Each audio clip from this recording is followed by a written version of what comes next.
ಎಲ್ಲರಿಗೂ ನಮಸ್ಕಾರ. ಅಯೋಧ್ಯೆಯಲ್ಲಿ ನಡೆದ ಒಂದು ಘಟನೆ ಎಷ್ಟು ಮನ ಕಲಕುವಂತಿದೆ ಅಂದರೆ, ಈಗ ಒಂದು ತಂದೆ, ಒಂದು ತಾಯಿ, ಒಂದು ಅಕ್ಕ, ತಮ್ಮ, ಏನಾಗ್ತಿದೆ ಈ ಜಗತ್ತಿನಲ್ಲಿ ಅಂತ ನನಗೆ ಅದೇ ಅರ್ಥ ಆಗ್ತಿಲ್ಲ. ಯಾಕೆ ಈ ತಂದೆ ತಾಯಿ ಅಕ್ಕನ್ನ ನೋಡಲ್ಲ? ಇಷ್ಟು ಕೀಳ ಮಟ್ಟಕ್ಕೆ ಇಳಿತಾರೆ ಅಂದರೆ ಜನ, ಅಪ್ಪ ನನಗಂತೂ ಏನು ಹೇಳಬೇಕು ಅನ್ನೋದೇ ಗೊತ್ತಾಗ್ತಿಲ್ಲ. ಅಯೋಧ್ಯೆ ಅನ್ನೋ ನಗರದಲ್ಲಿ ಒಂದು ಫ್ಯಾಮಿಲಿ, ಒಂದು ಚಂದ ಫ್ಯಾಮಿಲಿ, ಅಪ್ಪ ಅಮ್ಮ ಅಣ್ಣ ತಮ್ಮ ಅಕ್ಕ ತಮ್ಮ 4 ಮಂದಿ ಇರ್ತಾರೆ. ಆಯ್ತಾ, 4 ಮಂದಿ. ಅಲ್ಲಿ ಒಬ್ಬ ಮಗ ಇರ್ತಾನಲ್ಲ, ಅವನು SLCಯಲ್ಲಿ 85 ಮಾರ್ಕ್ಸು, PUCಯಲ್ಲಿ 90 ಮಾರ್ಕ್ಸು. ಬ್ರಿಲಿಯಂಟ್ ಹುಡುಗ, ಒಬ್ಬ ಬ್ರಿಲಿಯಂಟ್ ಹುಡುಗ. ಯಾವ್ಯಾವ ಥರ ಏನೇನಾಗತ್ತೆ, ಒಂದೇ ಒಂದು ಮೊಬೈಲ್ ನೆಪ, ಮೊಬೈಲ್ ಗೀಳು ಅಂತಾರಲ್ಲ. ಈಗಿನ ಕಾಲದಲ್ಲಿ ಹುಡುಗರಿಗೆ ಮೊಬೈಲ್ ಕೊಡೋದು ಭಾರಿ ಕಷ್ಟ. ಯಾಕಂದರೆ ನಾವು ನೋಡ್ತೀವಲ್ಲ, ಒಂದು ಸಣ್ಣ ಮಕ್ಕಳಿಂದ ಹಿಡಿದು, ಸಣ್ಣ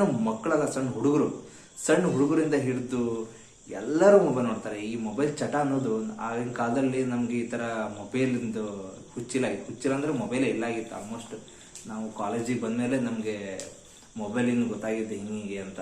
ಬಟ್ ಈಗಂತೂ ಮೊಬೈಲು ಭಾರಿ ವಿಪರೀತ ಹೋಗಿದೆ. ಒಂಥರ ಗಾಂಜಾ ಸೇರಿದಂಗೆ.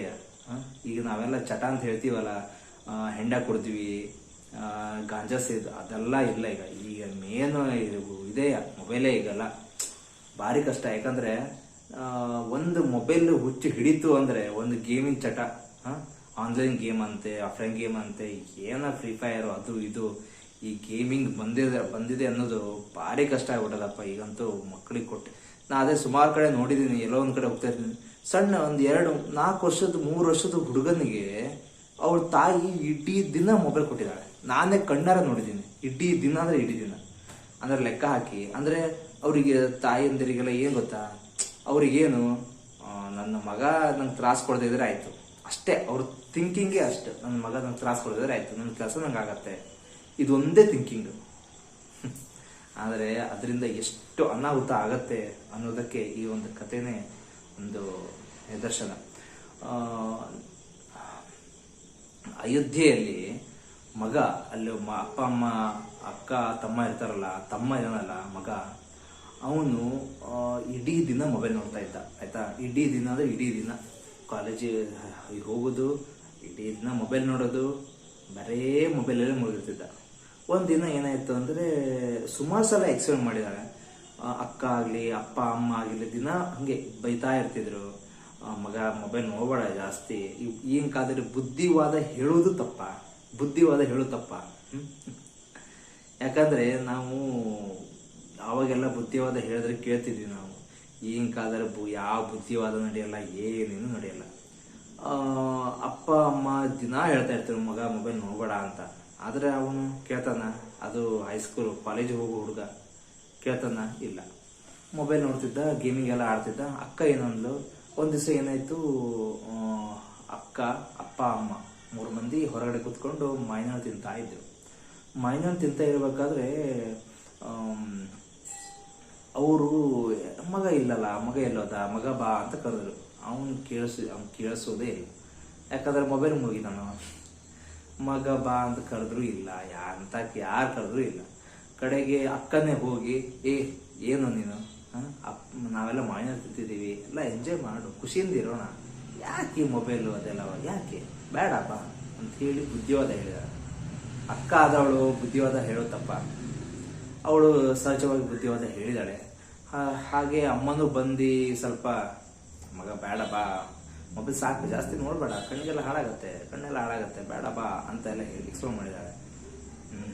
ನನಗೆ ಸಿಟ್ಟು ಕೋಪ ಹೆಂಗೆ ಬಂತು ಅಂದರೆ, ಪಿತ್ತ ನೆತ್ತಿಗೇರಿ ಒಂದು ಮನುಷ್ಯನಿಗೆ ಇಂಥ ಕ್ರೂರಿ ನೋಡ್ರಿ. ಒಂದು ಮನುಷ್ಯ ಈ ಥರ ಚಟಕ್ಕೆ ಬಿದ್ದಾಗ ತಂದೆ ತಾಯಿ ಅಪ್ಪ ಯಾರು ಅಕ್ಕ ತಂಗಿ ಯಾರು ಇಲ್ಲ, ಎಲ್ಲರನ್ನೂ ಬಲಿ ಪಡೆಯುತ್ತೆ. ಹಾಕೊಂಡು ಸ್ವಲ್ಪ ಜಗಳನೇ ಆಗಿದೆ. ಅಕ್ಕ ಸುಮಾರು ಸ್ವಲ್ಪ ಜೋರಾಗಿ ಹೇಳಿದಾಳೆ. ಯಾಕಂದರೆ ನೀನು ಯಾವಾಗ ನೋಡ್ರೂ ಮೊಬೈಲ್ ಇರ್ತೀಯ ಅಂತ ಸ್ವಲ್ಪ ಜೋರಾಗಿ ಹೇಳಿದಾಳೆ. ಅವನಿಗೆ ಸಿಕ್ಕಾಬಟ್ಟೆ ಬಂದ್ಬಿಡ್ತು. ಸಿಕ್ಕಾಬಟ್ಟೆ ಬಂತು. ಅವನು ಜೋರು ಜಗಳ ಆಡಿದಾನೆ ಅಕ್ಕನ ಜೊತೆ ಜೋರು ಜಗಳ ಆಡಿದಾನೆ. ಕಡೆಗೆ ಆಯ್ತು ಎಲ್ಲರೂ ಸೇರಿ ಊಟ ಮಾಡಿ ಎಲ್ಲ ಮಲ್ಕೊಂಡ್ರು. ಮಲ್ಗಾದ್ಮೇಲೆ ಇವನಿಗೆ ಅದೇ ತಲೆಯಲ್ಲಿ ಕೊಯ್ತಾ ಇತ್ತು. ಅಕ್ಕ ಹಿಂಗಂತಲ್ಲ, ಅಕ್ಕನಿಗೆ ಏನಾರು ಮಾಡಿಬಿಟ್ರೆ ನನಗೆ ಯಾರು ಇರಲ್ಲ, ಹೇಳೋರು ಕೇಳೋರು ಯಾರು ಇರಲ್ಲ, ಏನಾದ್ರು ಮಾಡಬೇಕು ಅಂತ ಅಕ್ಕನ ವಿರುದ್ಧನೇ ಪಿತೂರಿ ಮಾಡ್ದ ತಮ್ಮ. ಎಷ್ಟು ಹೀನಾಯ ನೋಡ್ರಿ ಪರಿಸ್ಥಿತಿ. ಅಕ್ಕ ಬುದ್ಧಿವಾದ ಹೇಳಿದ್ರೆ ತಮ್ಮ ಈ ಥರ ಅಂದರೆ ಅಕ್ಕಗೆ ಏನಾದ್ರು ಮಾಡಿಬಿಟ್ರೆ, ನಾನು ಏನಾದ್ರು ಸಾಯಿಸ್ಬಿಟ್ರೆ ನನಗೆ ಯಾರು ಇರಲ್ಲ, ಹೇಳೋರು ಕೇಳೋರು ಯಾರು ಇರಲ್ಲ, ಅಪ್ಪ ಅಮ್ಮ ನೋಡ್ಕೊಂಡ್ರೆ ಆಯ್ತು ಅಂತ ಆ ಥರ ಪ್ಲ್ಯಾನ್ ಮಾಡಿ ತಲೆಲ್ಲ ಕೆಡ್ಸ್ಕೊಂಡು ಸೀದಾ ರಾತ್ರಿ ಎಲ್ಲರೂ ಮಲಗಿದ್ದಾರೆ. ಅಪ್ಪ ಅಮ್ಮ ಅಕ್ಕ ಎಲ್ಲರೂ ಮಲಗಿದ್ದಾರೆ. ಸೀದಾ ಅಡುಗೆ ರೂಮಿಗೆ ಹೋಗಿದ್ದಾನೆ. ಅಡುಗೆ ರೂಮಿಗೆ ಹೋಗಿ ಅಲ್ಲಿಂದ ಚಾಕು ತಗೊಂಡು ಸೀದಾ ಅಕ್ಕನ ರೂಮಿಗೆ ಹೋಗಿ ಮಲಗಿದಾಳೆ ಅಕ್ಕ. ಚುಚ್ಚಿದಾನೆ. ಎಷ್ಟು ಕ್ರೂರಿ ಇರ್ಬೋದು ಮನುಷ್ಯ. ಚುಚ್ಚಿದಾನೆ. ಚುಚ್ಚಿ ಪಾಪ ಅಲ್ಲೇ ಜೀವ ಹೋಯ್ತು. ಅದನ್ನ ತಡಿಲಿಕ್ಕೆ ಬಂದ ಅಪ್ಪನಿಗೂ ಬಿಟ್ಟಿಲ್ಲ ಮಗ. ಯಾವ ಥರ ಅಂದರೆ ಅಪ್ಪನಿಗೂ ಅವನು ಚುಚ್ಚಿದಾನೆ. ಅವರು ಸ್ಥಳದಲ್ಲೇ ಸಾವನ್ನಪ್ಪಿದ್ದಾರೆ. ಅದಾದ ಮೇಲೆ ನೆಕ್ಸ್ಟು ಚುಚ್ಚುತ್ತಾ ಇರಬೇಕಾದ್ರೆ ಅವ್ರ ಅಮ್ಮ ಅಡ್ಡ ಬಂದಿದ್ದಾರೆ. ಅವ್ರ ಅಮ್ಮನಿಗೂ ಬಿಟ್ಟಿಲ್ಲ ಅವ್ರ ಅಮ್ಮನಿಗೂ ಬಿಟ್ಟಿಲ್ಲ. ಆ ಒಂದು ಇದರಲ್ಲಿ ಅವ್ರ ಅಮ್ಮನಿಗೂ ಚುಚ್ಚಿ ಪ್ರಯತ್ನ ಪಟ್ಟಿದ್ದಾನೆ. ಆದರೆ ಅದಾದ ಮೇಲೆ ಅಕ್ಕಪಕ್ಕ ಮನೆಯವರು ಅಲ್ಲೆಲ್ಲ ಬಂದು ನೋಡಿದಾಗ ಸಿಚುವೇಶನ್ ಈ ಥರ ಖರಾಬಾಗಿತ್ತು. ಕಡೆಗೆ ಆಗಿಂದಾಗಿ ಹಾಸ್ಪಿಟ್ಲಿಗೆಲ್ಲ ಕರ್ಕೊಂಡು ಹೋದರು. ಬಟ್ ಅಕ್ಕ ಮತ್ತು ಅಪ್ಪನ ಇಬ್ಬರ ಜೀವ ಇಲ್ಲ. ಅಮ್ಮ ಸಾವು ಬದುಕಿನ ನಡುವೆ ಹೋರಾಡ್ತಿದ್ದಾಳೆ. ಎಂಥ ವಿಚಿತ್ರ ಅಲ್ಲ ಇದು ಕೇಳಲಿಕ್ಕೆ ನಮಗೆ ಒಂಥರ ಅಸಹ್ಯ ಅನ್ಸತ್ತಪ್ಪ. ಆಮೇಲೆ ಈಗ ಅವನ ಬಾಲಾಪರಾಧಿ ಅಂದ್ಕೊಂಡು ಈಗ ಪೊಲೀಸ್ ಸ್ಟೇಷನ್ಗೆ ಹೋಗಿದ್ದಾನೆ. ಬಂಧಿಸಿದ್ದಾರೆ ಅವನಿಗೆ.